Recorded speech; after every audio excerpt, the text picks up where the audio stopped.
pertama disiapkan alat dan bahan yang diperlukan. Kemudian dilanjut dengan memakai sarung tangan dan masker untuk keamanan.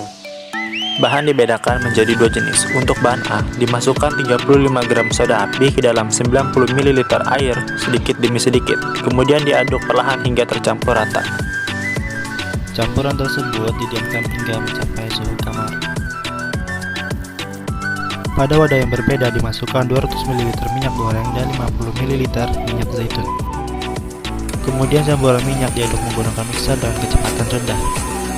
Ditambahkan air campuran soda api sedikit demi sedikit ke dalam campuran minyak tersebut, kemudian diaduk hingga konsistensinya berubah.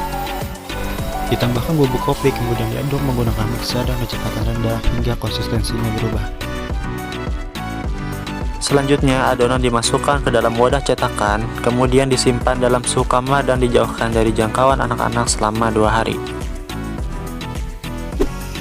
Untuk bahan B, dilakukan langkah-langkah yang sama seperti pada bahan A, tetapi minyak yang digunakan hanya minyak goreng sebanyak 250 ml. Pada praktikum kali ini, pengamatan dilakukan pada reaksi saponifikasi dalam pembuatan sabun yang terbuat dari soda api dan minyak kelapa sawit serta minyak zaitun. Dari hasil yang diperoleh setelah melakukan praktikum, kami dapat melihat dari segi warna bahwa sabun yang terbuat dari minyak sawit yang dicampur dengan minyak zaitun terlihat lebih pucat jika dibandingkan dengan sabun yang menggunakan minyak sawit saja. Serta konsistensi bahan yang diberi minyak zaitun lebih halus daripada yang menggunakan minyak sawit.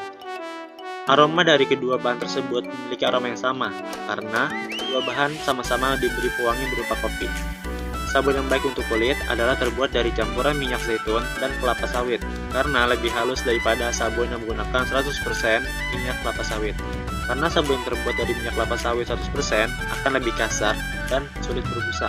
Sedangkan sabun yang terdapat kandungan minyak zaitun akan bersifat lembut dan halus bagi kulit. Dari hasil yang sudah diperoleh, dapat disimpulkan bahwa sabun dihasilkan melalui reaksi saponifikasi, yaitu reaksi hidrolisis dari asam lemak karena larutan alkali.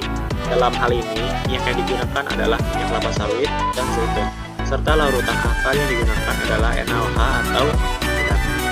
Sabun memiliki sifat sebagai pembersih, bersifat basah, dan dapat menghasilkan buih-buih atau busa.